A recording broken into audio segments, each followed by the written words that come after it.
ओम श्री सरस्वत्यै नमः। अष्टपंचाशी कक्षा विषय जो पिछली 2 कक्षाओं में हम ये सूत्र किया है पाघ्राधमास्था, इस प्रकार इसमें 11 धातु हैं जिनके रूप बदलते हैं, उसकी आज ये तीसरी कक्षा है। तो जो धातु हम कर चुके हैं, पा के स्थान में पिब आदेश पिबती, घ्रा के का जिघ्रा आदेश जिघ्रति, धमा का धम धमति, स्था का तिष्ठ तिष्ठ आदेश तिष्ठति, मना का मन आदेश मनति और दान का यच्छ यच्छति, ये हम कर चुके। आज 2 और धातु देखेंगे, धीरे धीरे हिम्मत बना के देखते रहिए। धातु है दृशिर, प्रेक्षणे देखना, इसको पश्य आदेश होता है। अब भगवत गीता में से ये वाक्य है, निमित्तानि च पश्यामि विपरीतानि केशव। तो इसका अर्थ निकालने के लिए हम क्या करेंगे, सबसे पहले नियम होता है क्रियापद को देखिए। पश्यामि, इससे हमें समझ में आ जाता है क्रिया कर्तृवाच्य है और उत्तम पुरुष एक वचन में है, तो इसका कर्ता भी उत्तम पुरुष एक वचन में होना चाहिए। हमें कहीं उत्तम पुरुष एक वचन नहीं मिलता तो हम अहम स्वयं ही डाल लेते हैं, तो इतना वाक्य बन गया अहम पश्यामि। ठीक है, अब हम इसके कर्म को ढूंढते हैं।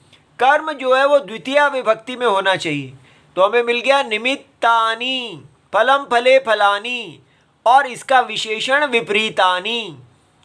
तो हमने निमित्तानि को कर्म द्वितीय विभक्ति जाना, और ये विशेष्य है और इसका विशेषण है विपरीतानि, तो ये द्वितीय, दोनों को द्वितीय विभक्ति मिली। इनका लिंग भी दोनों का नपुंसक है, क्योंकि विशेषण विशेष्य का विभक्ति वचन और लिंग समान होता है।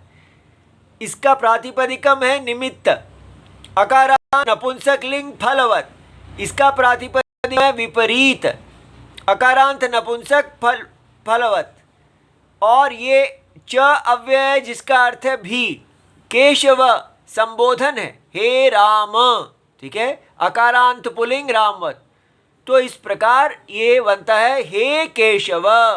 मैं अशुभ सूचक विपरीतानि, शकुनों को निमित्तानि देखता हूँ। ठीक है, इस प्रकार वाक्य का अनुवाद हो गया। अब हम प्रश्न बनाते हैं। अर्जुनः कानि पश्यति, किम के कानि, किम के कानि, ऐसा प्रश्नवाचक सर्वनाम है।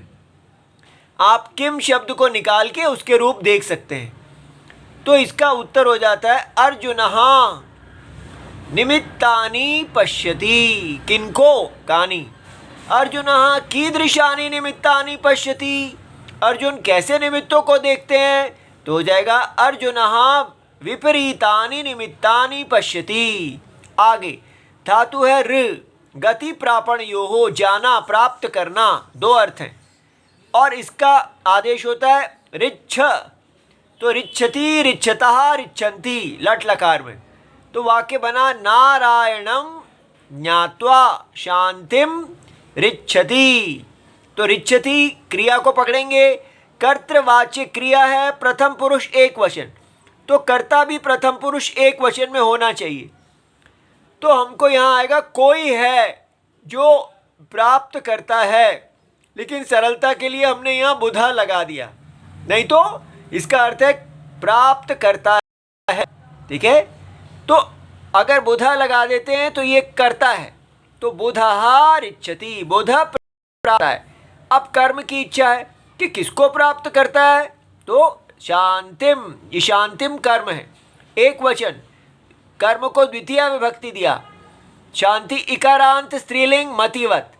ठीक है, अब आगे दिया है ज्ञात्वा, ज्ञात्वा अव्यय होता है, किसी के साथ भी त्वा लग जाए तो वो अव्यय होता है, उसका रूप नहीं बदलता। इसका अर्थ होता है जानकर, तो किसको जानकर, नारायणम, तो त्वा के साथ हमेशा कर्म द्वितीय विभक्ति लगती है, तो नारायणम एक वचन द्वितीय विभक्ति, नारायण प्रातिपदिकम अकारांत पुल्लिंग रामवत, इस सारे को जोड़ के बना नारायण को जानकर, बुध शांति को प्राप्त करता है। तो क्वेश्चन बना कम ज्ञात्वा, किसको जानकर शांतिम ऋच्छति बुधः? तो उत्तर आएगा नारायणम ज्ञात्वा शांतिम ऋच्छति बुधः। शांतिम और ऋच्छति को जोड़ेंगे तो ऐसा रूप बन जाएगा, माँ में ऋ चला जाएगा, उससे घबराना नहीं, सीख लेना। ओम नमो भगवते वासुदेवाय, प्रणाम।